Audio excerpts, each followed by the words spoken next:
Ya, selamat malam Bapak Ibu serta saudara-saudari sekalian. Jamnya sudah menunjukkan pukul 7 ya. Mudah-mudahan jam kita sama. Jamnya sudah menunjukkan pukul 7. Itu artinya kita akan mulai kesempatan hari ini. Dan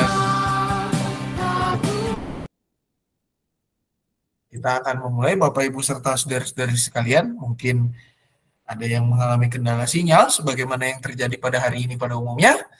Kita akan mulai kegiatan kita pada kesempatan malam hari ini dengan mengangkat sebuah pujian pembuka yang diambil dari PKJ 242, yaitu Seindah Siang Disinari Terang. PKJ 242, Seindah Siang Disinari Terang akan menjadi sesuatu lagu yang akan mengantar kita pada kesempatan malam hari ini.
Ya, Bapak Ibu serta saudara-saudara sekalian, sebelum kita memulai, kita akan bersama berdoa, dan dalam kesempatan ini saya minta dengan hormat Pak David Sompotan boleh memimpin kita di dalam doa buka. Silakan, Pak David.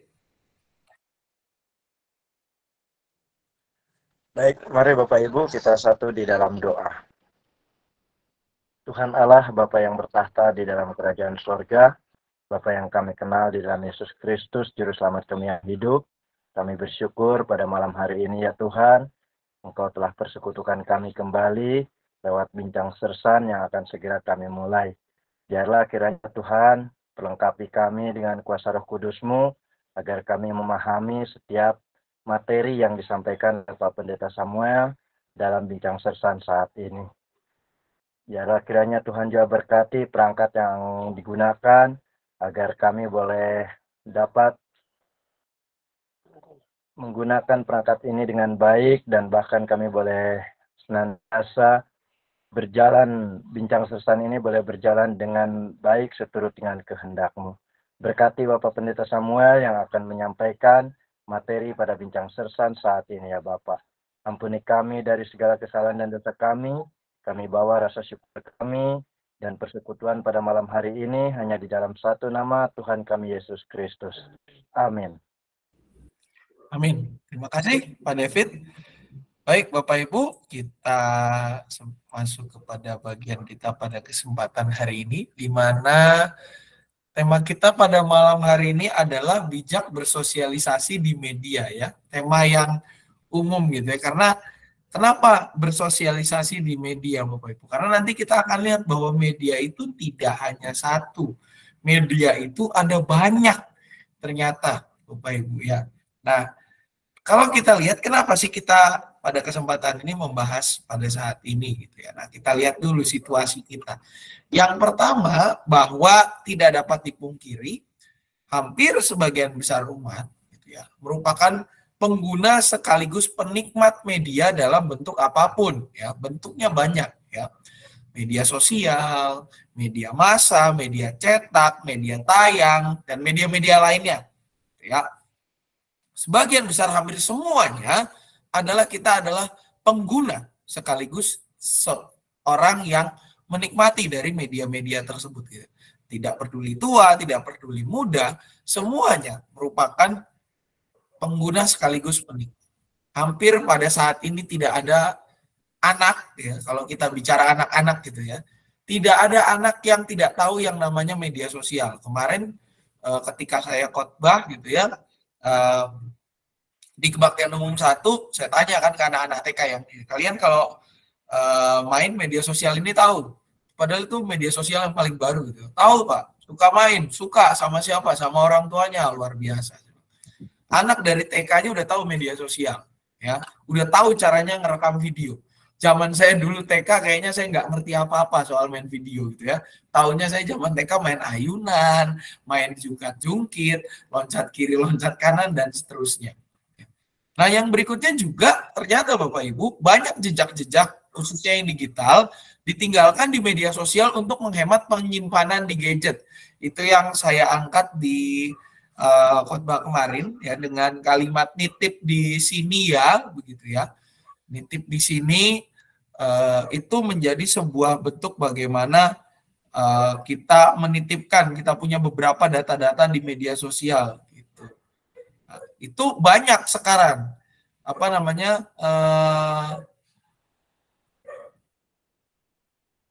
yang melakukan hal-hal itu karena apa? Karena penyimpanan di handphone ya, penyimpanan di gadgetnya itu terbatas gitu ya. Misalkan katakanlah kita punya handphone kapasitasnya 64 giga.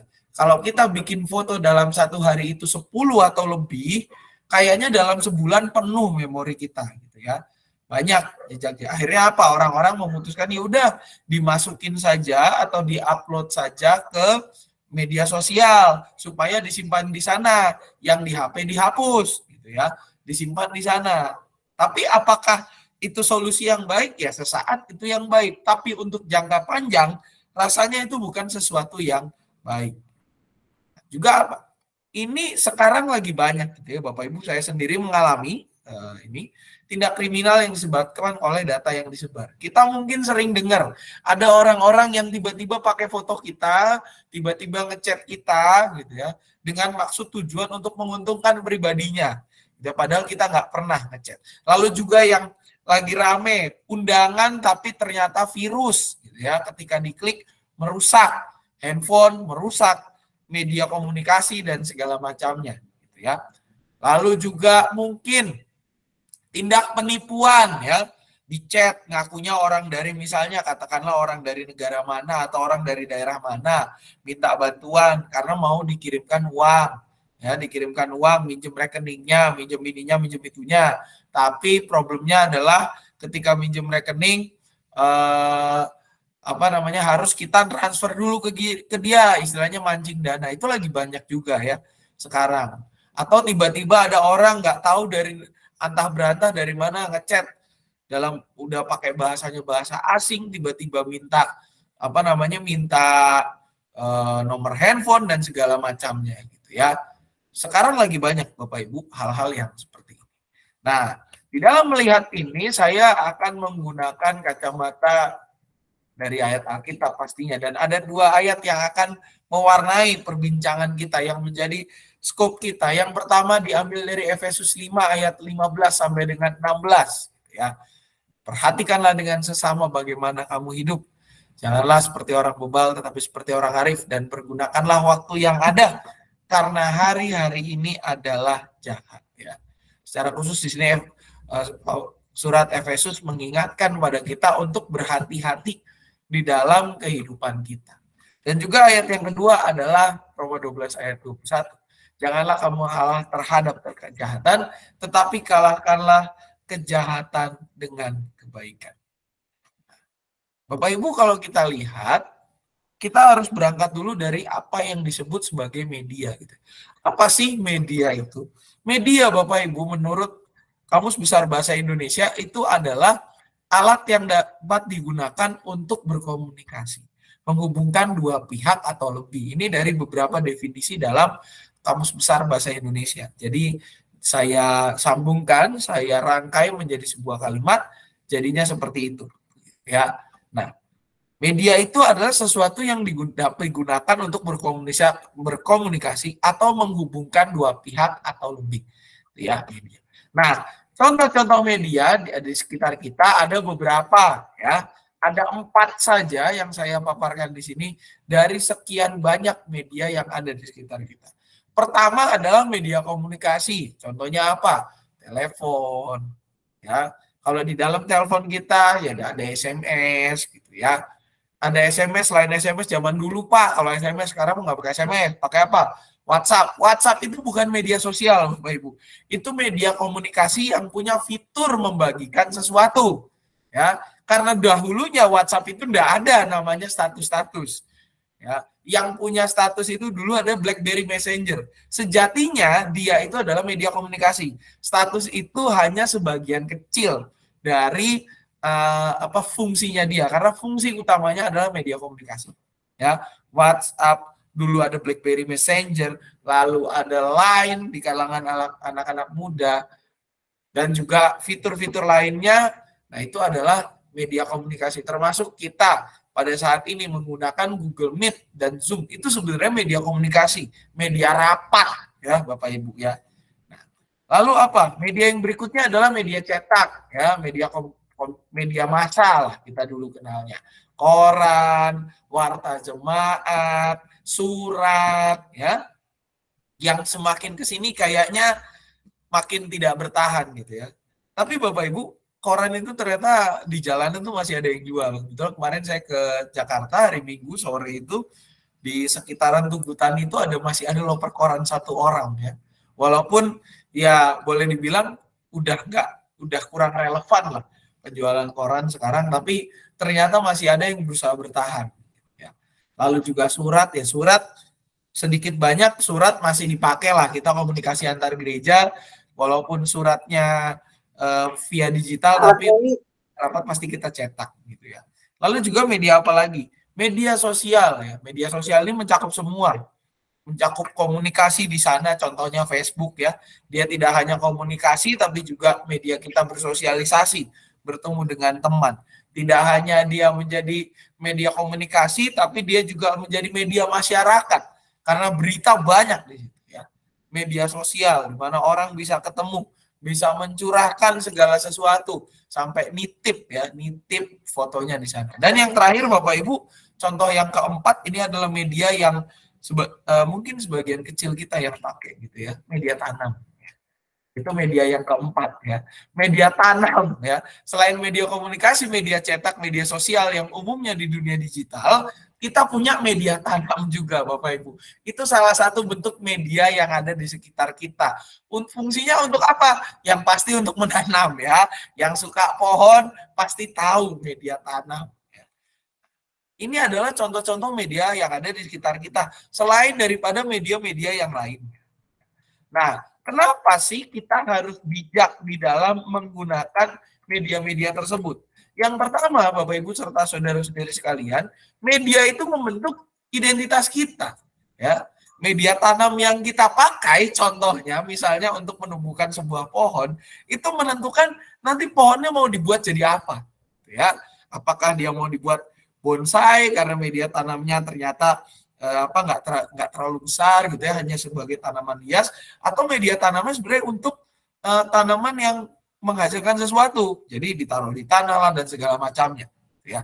Termasuk juga ketika kita bicara media sosial. Zaman sekarang Bapak Ibu, kalau saya perhatikan rekrutmen karyawan, salah satu pertanyaan yang ditanyakan dalam rekrutmen tersebut adalah alamat media sosial.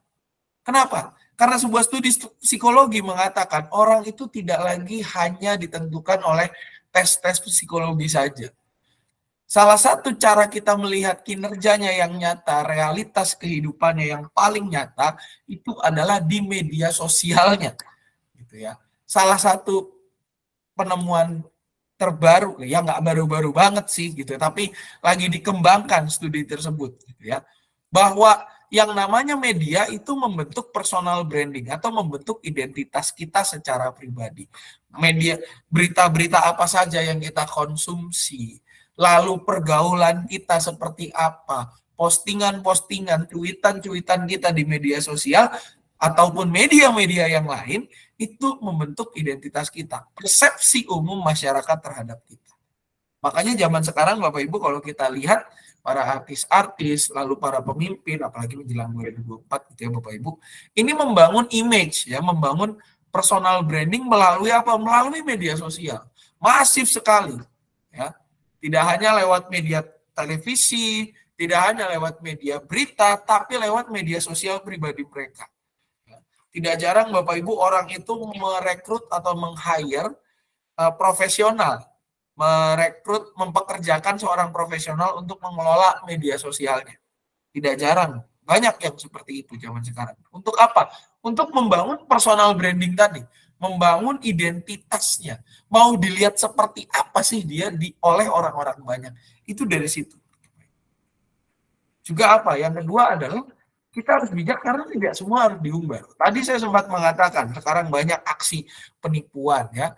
Dulu sampai orang mau pergi pesawat, tiket difoto, nomor tiketnya, lalu pesawatnya tujuan mana, turunnya di mana, itu difoto semua. Bahayanya Bapak Ibu, ketika ada nomor registrasi tiket itu sama orang iseng dipakai, ketahuanlah data-data KTP kita. Ya. Data-data pribadi kita pasti bisa ketahuan. Jadi kalau misalkan foto tiket, ya namanya dihapus atau nomor registrasi tiket, QR tiketnya itu dihapus. Ya. Kalau nama pesawatnya atau nama alat transportasinya dikeluarkan, tidak masalah. Ya. Tapi selama data pribadi, contoh apalagi NIK. Ada yang tahu Bapak Ibu NIK? Apa itu kepanjangannya NIK? Ayo, NIK biasanya ada di KTP. Nomor induk kewarganegaraan. Induk ya bisa kewarganegaraan, bisa kependudukan sih Pak. Ya, nomor induk kependudukan. Hah? Pendudukan. Pendudukannya Ci? Iya, kependudukan. Ya. Nah, nomor induk kependudukan dulu waktu KTP lagi rame-rame kan difoto kan, ada NIK-nya nggak disensor. Rame lah di situ, orang iseng nyari-nyari kan, oh ketahuan, oh data ini orangnya si ini ternyata si ini, si ini, si ini. Ya, dipakailah nomor NIK itu untuk kepentingan pribadinya, ya, dipergunakan secara salah. Ya. Lalu apa juga sempat rame foto apa disensor gitu ya? Karena apa? Karena ternyata banyak segala sesuatu yang ada di media sosial kita itu bisa digunakan untuk kepentingan-kepentingan yang tidak baik, kepentingan-kepentingan pribadi yang tidak baik. Foto pribadi kita, gitu ya. Makanya sekarang disarankan ketika di WhatsApp bukan media sosial, sebuah media komunikasi, jangan pakai foto yang langsung plek muka, gitu ya. Pakailah foto yang kalau bisa agak jauh atau mukanya setengah, ngadepnya kemana, gitu ya. Gitu. Jangan langsung kalau misalnya foto atau barengan ya barengan, KB 5-10 orang di situ. Lalu juga apalagi kenapa kita harus bijak? Dampaknya besar jika tidak bijak. Kita pernah mendengar yang namanya perampokan data. Ya, zaman sekarang data mana sih yang tidak dijual gitu ya Bapak Ibu. Tiba-tiba kita bisa dapat telepon atau dapat WhatsApp atau dapat pesan nawarin sesuatu padahal kita nggak pernah tahu itu dari mana. Berapa hari yang lalu saya pernah ditelepon gitu ya, ditelepon oleh penyedia jasa asuransi menanyakan tentang apakah punya kartu kredit atau tidak ya. Karena saya nggak punya, saya jawab aja secara jujur gitu ya, apalagi pendeta harus jujur. Ya. Saya jawab aja, ya saya nggak punya, mau gimana? Beneran sampai ditanya lagi gitu, beneran nggak punya ya atau sebenarnya punya tapi nggak mau dikeluarin. Saya bilang emang saya benar-benar nggak punya, saya nggak pernah apply kartu kredit, kalau mau kartu debit saya punya nih, saya bilang gitu, mau saya keluar, mau saya bacain gitu. Oh kita kartu kredit Pak, ya sudah, saya bilang gitu. Ya, kalau saya udah bilang nggak punya ya udahlah, beneran nggak punya gitu. Kenapa harus ditanya sampai 2 kali, ada apa gitu. Ternyata data-data itu mau digunakan untuk yang lain-lain lah, istilahnya dia tawarkan produk ini, produk itu gitu ya. Lalu juga apalagi tiba-tiba kalau misalkan mungkin sebagian kita kadang merasa habis nyari, misalnya kita habis nyari, kita pengen beli misalnya nyari beli centong gitu ya di toko online. Kita nyari centong, nanti tiba-tiba di HP kita banyak yang merekomendasikan centong untuk kita beli gitu ya, mulai dari centong yang harganya 1.000 sampai harganya mungkin 1 juta misalnya. Karena apa? Zaman sekarang Bapak Ibu yang namanya perampokan data atau zaman keterbukaan data itu ya sekarang. Tidak ada data kita yang boleh dibilang benar-benar aman. Semuanya dibuka. Termasuk media sosial kita. Ya, media sosial kita apalagi kalau kita punya media sosial, jangankan punya media sosial, nggak punya media sosial aja kita bisa dilacak, apalagi kita punya. Kalau kita nggak bijak-bijak, maka dampaknya besar. Data-data kita tadi itu bisa digunakan untuk hal-hal yang tidak baik. Nah, contoh dampaknya apa sih ketika kita tidak bijak bersosialisasi di media? Yang pertama, Bapak Ibu, karena kita juga sebagian dari kita adalah pengguna media komunikasi, tukang forward, bukan tukang paket ya. Kita bisa saja menyebarkan berita hoax. Ya. Dulu di grup GKI mungkin masih beberapa kali kejadian berita hoax gitu ya. Contohnya lapangan kerja, klik link ini untuk informasi lebih lanjut. Ternyata link yang diklik itu adalah link virus gitu ya, yang link yang merusak, mengambil data. Ya. Atau juga berita-berita misalkan jalan ini rusak parah, ternyata begitu dicek itu berita foto dari berapa puluh tahun yang lalu gitu ya. Kita kadang kalau kita nggak bijak, kita main forward, sebarkan berita ini, nah udah semua disebarkan. Dari zaman SMS ini sudah ada Bapak Ibu. Dulu mungkin kita pernah dengar SMS berantai gitu ya. Sebarkan SMS ini, besok akan datang keajaiban buat kamu. Iya, keajaibannya pulsanya habis gitu ya. Itu keajaiban kita. Ini adalah kalau tidak bijak dampak-dampaknya salah satunya seperti itu. Lalu apa lagi? Yang kedua, tertipu Bapak Ibu. Ya. Penipuan lewat media sosial banyak. Apalagi sekarang media sosial banyak yang menggunakan itu adalah anak dan cucu kita. Anak-anak yang taunya ya hanya sekedar memakai dan untuk kesenangannya dia. Salah satunya Bapak Ibu yang lagi rame ini adalah oknum predator seksual. Dia yang mengincar anak-anak. Diminta foto-foto tertentu, berjanji tidak akan disebarkan, ternyata justru digunakan oleh mereka gitu ya.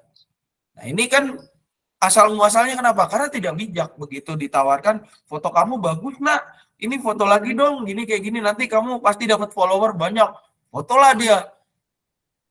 Dijual secara gratis istilahnya ya. Udah jualannya nggak boleh gitu ya, apalagi ini dikasihlah orang itu. Akhirnya apa, dia tertipu dan foto itu sudah terlanjur tersebar. Kita sering lihatlah kasus-kasus itu di berita ya. Apalagi sekarang menyasarnya anak-anak kecil. Karena sebagian anak-anak ya dari anak TK aja udah tahu yang namanya media sosial, bahkan mereka main media sosial itu. Udah pegang.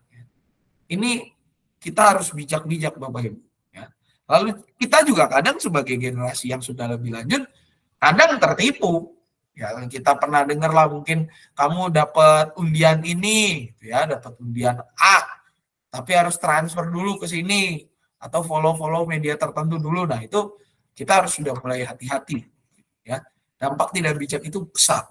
Lalu juga apa? Merusak identitas dan citra diri. Ini lebih ke internal kita. Ketika kita menggunakan media-media yang ada pada kita untuk ya curhat sih boleh-boleh aja gitu ya Bapak Ibu. Mengupload foto ya boleh-boleh saja. Tapi kalau misalkan kita yang namanya curhat itu kan sesuatu yang personal gitu ya, sesuatu yang pribadi. Ya curhat kok di media sosial gitu ya. Ngapain curhat di media sosial supaya orang-orang tahu gitu ya. Kalau orang-orang tahu ya telepon aja orang gitu ya, apa susah ya. Telepon aja orang. Saya mau ngobrol sama kamu. Ada ini. Ngapain kita curhat di media sosial? Ya. Media sosial itu kan sebenarnya adalah sebuah tempat kita bersosialisasi ya. Mencurahkan pikiran-pikiran yang membangun. Bukan mencurahkan perasaan pribadi lain. Kalau ranah pribadi itu bukan ranah sosial. Ya. Kalau kita tidak bijak memaknai itu, menggunakan kesempatan sosial untuk mengungkapkan ranah pribadi, maka ya apa? Jangan salah, identitas dan citra diri kita akan rusak. Orang akan melihat, wah ternyata dia tukang cari sensasi, misalnya. Bisa saja. Karena apa? Yang namanya bergosip itu kan sesuatu yang makin digosok makin sih. Ya. Harus bijak-bijak ya. Anak-anak juga banyak anak-anak yang tidak bijak, apalagi karena mereka masih pendidikannya masih SD, masih SMP gitu ya, kedewasaannya masih sangat rendah. Akhirnya mereka apa? Akhirnya mereka menggunakan media sosial untuk mencari pembenaran diri. Mencari pembenaran diri. Nah, ini kan bahaya, Bapak Ibu. Kenapa? Saya pernah nonton satu kali itu ada di itu sinetron lah ya. Bukan sinetron sini, sinetron bule gitu ya. Dia mengangkat kasus ini. Jadi ceritanya itu orang udah sakit, sakitnya parah, udah masuk rumah sakit. Dia bilang ke followersnya, apakah saya harus dirawat atau tidak? Silahkan kalian polling. Ya, di polling lah, oh dirawat aja, oke dirawat. Sampai satu kali memang kesehatannya sudah memburuk dan harus dioperasi. Menentukan dioperasi pun dia bilang, apakah saya harus dioperasi atau tidak? Lebih baik saya mati atau lebih baik kalian melihat saya hidup? Di situ orang-orangnya semua yang voting bilang lebih baik kamu mati. Baru di situ dia tersadar bahwa ternyata tidak semua orang itu bermaksud baik buat dia. Ya, itu diangkat ke situ karena memang ada problem yang terjadi dan itu situasi yang kita hadapi. Kadang anak-anak voting gitu, kamu saya foto pakai baju apa misalkan gitu ya, pakai foto baju ini nih. Begitu dia jatuh maka semua orang akan meninggalkannya. Citra diri sudah rusak ya semua follower hilang. Di dalam kehidupan para orang-orang selebrita juga seperti demikian terjadi. Ya. Kalau kita tidak bijak maka citra diri kita, identitas kita pasti rusak lah pada saat itu. Lalu juga apa? Yang lain-lain. Dan ketika tidak bijak Bapak Ibu bukan hanya 4, bukan hanya 5, tapi bisa ratusan, ribuan, jutaan, miliaran, dan sebagainya. Karena apa? Karena bisa apa ya, ketika kita tidak bijak menggunakan segala sesuatu, termasuk media, maka dampaknya itu lebih daripada bayangan kita. Bisa parah lah, boleh dibilang. Nah, oleh karena itu, Bapak Ibu serta saudara-saudari sekalian, apa yang harus kita lakukan? Khususnya juga di dalam mendampingi anak-anak kita, di dalam mendampingi cucu-cucu kita, agar kita bisa bijak bersosialisasi di media-media, termasuk media di sekitar kita. Mulai dari media sosial yang digital, sampai media tanam, ya, yang tidak digital. Kita harus bijak menggunakan media tanam juga, Bapak Ibu. Kalau nggak bijak, ya media tanamnya sia-sia akhirnya, kan? Apa yang harus kita lakukan? Ada beberapa cara, Bapak Ibu. Ya. Yang pertama, secukupnya saja. Ya, gunakan media, termasuk untuk media tanam. Ya. Kalau media tanam kebanyakan, ya pohonnya kan tidak numbuh ya, Bapak Ibu ya, malah jadi susah bertumbuh dia. Nah, begitu juga di dalam kehidupan kita. Gunakan semua media, termasuk media komunikasi kita, sesuai fungsinya. Kalau yang namanya WhatsApp, ya jangan kita terlalu banyak fungsikan sebagai tempat pencurahan status. Ya jangan, orang itu media komunikasi kok. Kalau kita mau curhat, ya chat teman kita. Jangan ditaruh di statusnya. Mau ngapain sih status WhatsApp? Dipamer-pamerin. Ya.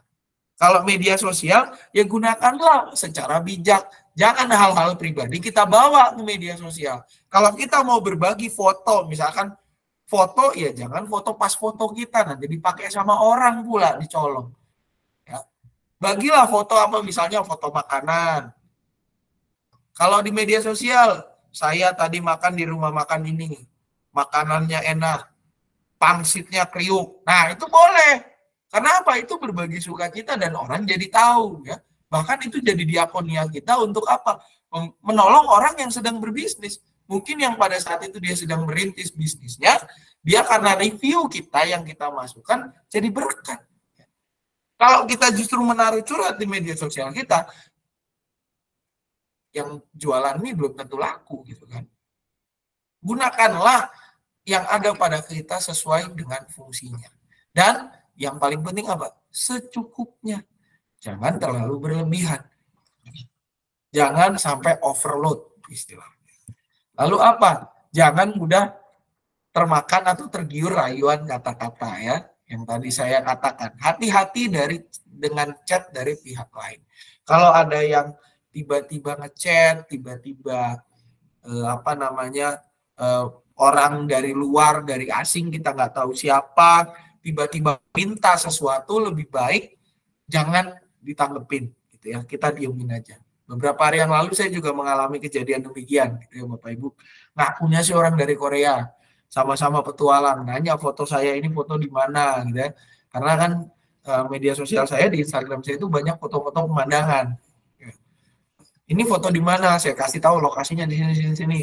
Terakhirnya ternyata meminta nomor WhatsApp. Wah, saya bilang ini udah enggak benar gitu. Saya bilang, "Oh, maaf, WhatsApp saya lagi diperbaiki, lagi undergoing repair, lagi masuk bengkel gitu ya. Kalau mau chat ya udah via IG aja." Dari sejak itu nggak pernah saya di chat lagi gitu ya. Dan juga saya balasnya agak lama-lama. Mungkin kita jarang seperti itu, tapi anak-anak kita, cucu kita bisa jadi mereka mendapatkan chat-chat yang demikian. Hati-hati Bapak Ibu, karena apa? Rayuan atau kata-kata yang dilontarkan di media sosial lewat chat bisa jadi itu untuk kepentingan pribadi seseorang. Ya. Hati-hati. Bisa data-data kita digunakan untuk hal-hal yang kurang baik. Ya. Dan juga apa? Yang ketiga, Bapak Ibu, simpan data-data pribadi, foto-foto di tempat yang private, bukan di media umum, ya. Kalau misalkan kita punya foto yang sifatnya personal, jangan diumbar di media sosial. Nah, kalau memang karena alasannya adalah penyimpanannya kurang, ya sih belilah Google Drive, contohnya. Itu penyimpanan yang hanya kita bisa akses, kita sendiri yang bisa akses gitu ya. Kalau ditaruh di media sosial, yaitu berarti kan tujuannya kita mau berbagi kepada orang lain. Tapi kalau sesuatu yang sifatnya pribadi kayak foto NIK, foto KTP, scan sertifikat rumah, lalu juga BPKB mobil ya atau BPKB motor, ya jangan disimpan di media sosial Bapak Ibu. Kalau emang di scan, simpanlah di tempat yang private, penyimpanan yang sifatnya pribadi gitu ya. Kalau kita simpan scan BPKB mobil di media sosial, ya mau buat apa?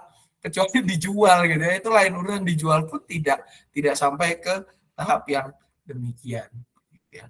Dan juga apa? Yang keempat Bapak Ibu, ketika kita menggunakan media apapun itu, termasuk media sosial sampai ke media tanam, sebarkan kebaikan, bukan keburukan. Ya. Pakailah media yang ada pada kita untuk menyebarkan hal-hal baik, yang semakin mendatangkan perdamaian bukan perpecahan. Seperti yang dikatakan di dalam ayat Alkitab yang di awal. Ya. Jangan sebarkan yang tidak baik, tapi sebarkanlah yang baik. Sebarkanlah perdamaian, bukan perpecahan. Karena apa? Dunia kita sudah terlalu penuh dengan konten-konten yang membawa perpecahan. Sebarlah kebaikan. Kalau punya foto ayat Alkitab, ditaruh di status, tidak apa, bagus. Ya. Ditaruh di media sosial, bagus banget. Karena apa? Itu kan menyebarkan kebaikan, bukan menyebarkan hal-hal yang kurang baik. Siapa yang tidak merasa terberkati ketika melihat ada ayat Alkitab yang di-share di media sosial? Barangkali di luar sana ada orang-orang yang membutuhkan kekuatan. Termasuk juga media tanam. Ketika kita merawat media tanam kita dengan baik, pasti pohonnya pun nanti hasilnya baik. Tidak mungkin pohonnya justru jadi tidak baik ketika kita merawatnya dengan baik. Karena apa? Ketika kita menyebarkan kebaikan, pasti damai itu yang akan hadir. Ketika kita menyebarkan keburukan, justru pasti perpecahan yang akan hadir dalam kehidupan kita, termasuk di media kita. Ketika kita menyebarkan kebaikan, menyebarkan potensi-potensi baik, maka yang akan menjadi result atau menjadi hasil adalah kedamaian. Orang jadi tahu, oh ternyata ada pemandangan yang bagus di daerah-daerah dekat sini. Oh ternyata ada mie yang enak rasanya, lokasinya di sini. Oh ternyata ada gereja di sekitar sini. Ya. Kalau kita menyebarkan keburukan ya, jangan heran responnya pun tidak selamanya akan baik dan kita mungkin akan dicap sebagai orang yang kurang baik. Itu Bapak Ibu yang bisa saya bagikan pada kesempatan malam hari ini. Barangkali ada yang mau merespon terlebih dahulu, dipersilakan. Jika ada respon Bapak Ibu atau tanggapan, monggo.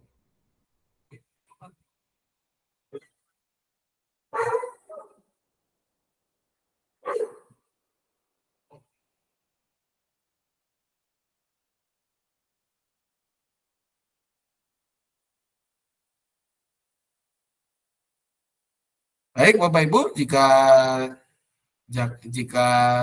tidak ada respon, maka kita akan lanjut ke bagian berikutnya, yakni doa syafaat. Dan biarlah apa yang kita bicarakan tadi boleh menjadi berkat bagi kita semua. Kita akan masuk kepada doa syafaat. Ada beberapa pokok doa yang akan kita doakan. Secara ada di dalam ada di sini. Dia punya datanya, bisa dilihat di layar Bapak Ibu semua, dan juga tambahannya. Ada beberapa pokok doa tambahan juga di sini.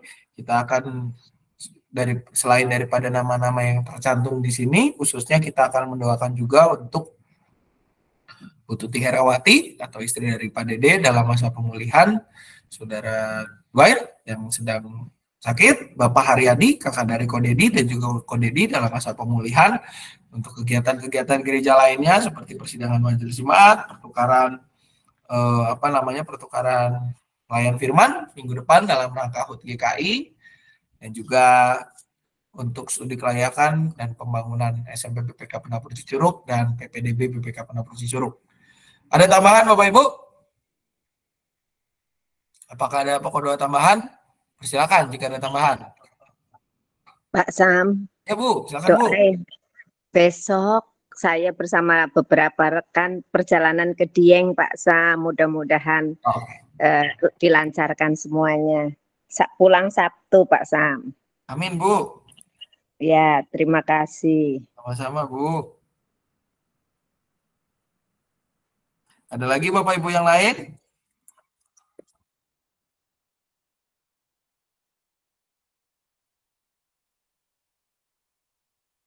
Baik, jika tidak ada tambahan, mari kita bersatu dalam doa. Bersyukur Tuhan, malam hari ini kami boleh bersama diingatkan untuk bijak di dalam menggunakan media-media yang ada di sekitar kami untuk kemuliaan nama-Mu saja. Biarlah Tuhan kami boleh bertumbuh menjadi orang-orang yang Kau pakai, yang Kau mampukan selalu ya Bapak untuk melakukan tugas dan panggilan ini. Kami pada saat ini juga berdoa ya Tuhan, mengingat gereja kami, untuk kegiatan-kegiatan gereja, kiranya ya Tuhan Kau juga boleh berkati semuanya, agar semua kegiatan gereja boleh berjalan dengan baik. Para aktivis kami, para karyawan kami, kiranya Kau boleh berkati mereka semua, mereka memberikan semangat bagi mereka semua, dan juga biarlah segenap anggota jemaat tempat ini boleh Engkau gerakkan untuk terlibat bersama dalam pelayanan. Kami mengingat untuk kegiatan agenda gereja ke depan, untuk persidangan majelis jemaat, untuk pertukaran pelayan firman pada tanggal 27 yang akan datang, dan segala kegiatan-kegiatan lain Tuhan boleh berkati. Kiranya melalui kegiatan-kegiatan ini kami boleh semakin dipersekutukan ya Bapak. Kami juga pada saat ini mengingat saudara kami yang dalam kondisi sakit maupun dalam masa pemulihan, untuk Bapak Willy Hartono, Ibu Hotna Borobrutu, Oma Lena, Oma Edin, Ibu Tina, Saudari Christine, Bapak Dedi Kusnadi atau Ko Dedi, dan juga Bapak Haryadi, kakak dari Ko Dedi, Ananda Dwight, Ibu Tutu Herawati dalam masa pemulihan, dan rekan-rekan kami yang lain. Tuhan boleh pulihkan mereka semua, dan Tuhan juga yang boleh hadir dalam segenap perjalanan hidup mereka, dan biarlah keluarga yang mendampingi, Tuhan berikan kekuatan serta semangat, dan Engkau cukupkan segala kebutuhannya. Kami juga mengingat ya Tuhan, berdoa bagi beberapa rekan kami ya bersama dengan Bu Brata yang akan melaksanakan perjalanan besok ke Dieng. Tuhan sertai perjalanan mereka dari tempat ini hingga kembali lagi ke tempat ini ya Tuhan. Dan biarlah perjalanan ini boleh menjadi perjalanan yang menyegarkan dan juga boleh semakin menguatkan di dalam iman kepadamu saja. Kami juga berdoa ya Tuhan untuk PPK Penabur Cicurug dalam masa PPDB ini. Tuhan berkati terus, dan kiranya Tuhan juga yang memakai para guru, segenap karyawan maupun juga pengurus yayasan untuk boleh bersatu padu di dalam menjaring siswa-siswa baru, dan biarlah kami juga boleh menyuarakan dan mempromosikan bahwa ada sekolah yang menjadi kepanjangan tangan gereja untuk melayani di bidang pendidikan, dan biarlah kami boleh menggerakkan saudara-saudara kami, anak-anak kami, cucu kami untuk boleh bersekolah di sana. Juga untuk proses feasibility study atau studi kelayakan pendirian dari SMP PPK Penabur Cicurug ini, Tuhan juga yang berkati prosesnya semua, dan biarlah segala kelengkapan yang dibutuhkan boleh terpenuhi. Kami juga berdoa bagi bangsa dan negara kami ya Tuhan menjelang tahun politik. Kiranya ya Tuhan, Kau yang juga terus memberkati perjalanan bangsa dan negara kami. Kau yang menolong agar bangsa dan negara kami boleh tetap berada dalam tangan pemeliharaanmu. Biarlah para pemimpin kami boleh bekerja di dalam hikmat yang berasal daripadamu saja. Dan biarlah setiap kami yang Kau mampukan untuk terlibat di dalam perjalanan bangsa ini, lewat segala hal yang dapat kami kerjakan. Kami juga menyerahkan diri kami ke dalam tangan pemeliharaanmu saja ya Bapa. Jadilah pada kami seturut dengan kehendak-Mu saja. Dalam nama anak Tuhan Yesus Kristus kami berdoa. Amin. Bapak Ibu serta saudara-saudara sekalian, kita akan mengakhiri sersan kita pada kesempatan ini dengan sebuah pujian yang diambil dari PKJ 153. PKJ 153 yakni pakailah seluruh hidupmu. PKJ 153 pakailah seluruh hidupmu.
Ya Bapak Ibu, demikian bincang sersan kita pada kesempatan malam hari ini. Barangkali ada pengumuman terlebih dahulu dari Bapak Ibu semua, dari Komisi Dewasa, Lansia, silakan. Jika ada pengumuman, silakan Pak David. Oke, terima kasih Pak Sam. Pengumumannya mengingatkan kembali aja bahwa pada tanggal 30 Komisi Dewasa akan mengadakan mabar secara hybrid pukul 17.00 dengan tema Rajut atau Sulam. Pematerinya Ibu Utami Supit dari GPIB Cornelius. Dan yang ikut onsite bahan-bahannya nanti disediakan oleh Komisi Dewasa.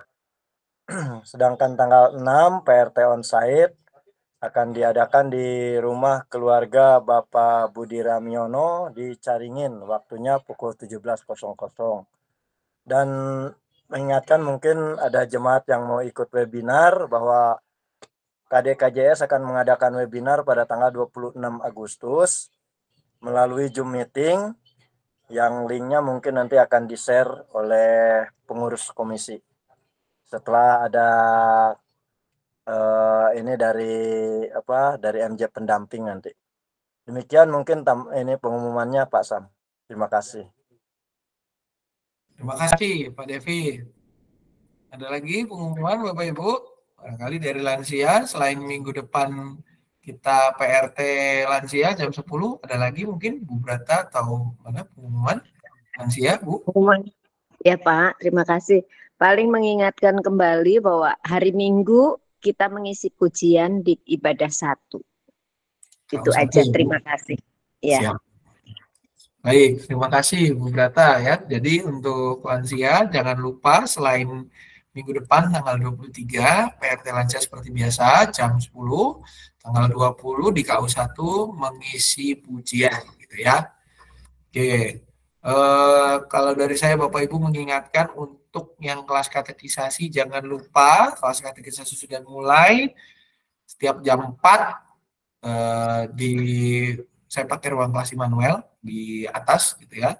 Juga Pak sama mulai jam 1, jam 2 dan jam 3 ya sesuai kelasnya di atas di ruangan yang sama. Gitu, sudah mulai dan para peserta mohon tidak datang terlambat dan juga kita ingatkan terus Bapak Ibu anak-anak kita agar mereka yang khususnya yang ikut katek agar mereka boleh dengan tetap semangat untuk mengikuti kelas katekisasi ini. Juga Bapak Ibu untuk informasi terkait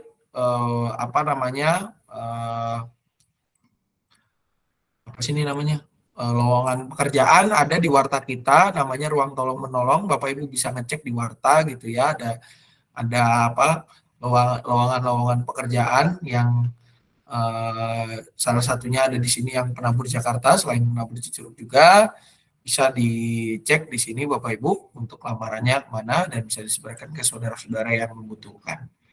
Kalau sudah tidak ada lagi Bapak Ibu mengingat tanggal 20 itu tanggal 17-nya besok kita akan hari kemerdekaan ya tanggal 17. Kalau ada lomba mohon ikut Bapak Ibu ya di wilayah masing-masing. Nah tanggal 20 itu kan kita ibadah minggu. Nah, kita sih nuansanya ini nuansa kemerdekaan di tanggal 20 ya. Jadi Bapak Ibu yang punya atribut nasional mau pakai bendera, bandonya ada benderanya di atasnya, pakai ya Bapak Ibu. Walaupun warna liturginya hijau, tanggal 20 itu karena masih minggu biasa, baru minggu depannya warna merah karena memperingati HUT Penyatuan GKI tanggal 27. Nah, tapi karena tanggal 20 itu berdekatan dengan tanggal 17, saran dari kami, pakailah baju-baju yang warnanya merah gitu ya, nuansa kemerdekaan kita gitu ya. Mau bajunya merah, celananya putih, wah itu lebih disarankan lagi. Yang penting jangan kebalik. Atasnya putih, bawahnya merah itu kebalik. Tapi kalau bajunya merah, bawahnya putih itu disarankan sekali Bapak Ibu. Jadi bendera udah. Yang pasti dalam rangka kemerdekaan marilah kita memeriahkan ya kegiatan kemerdekaan kita khususnya yang besok kalau ada upacara ya hadirlah atau ada lomba ya berpartisipasilah. Ya, kalau hari Minggu tanggal 20 jangan lupa kalau bisa pakai bajunya nuansanya merah ya Bapak Ibu tanggal 20. Itu saja kalau sudah tidak ada lagi Bapak Ibu, terima kasih atas perhatian dan partisipasi Bapak Ibu semua. Selamat malam, selamat beristirahat atau melanjutkan aktivitas. Tuhan Yesus memberkati. Terima kasih Pak Sam. Selamat malam Bapak Ibu. Selamat malam Bapak Ibu semua. Tuhan berkati.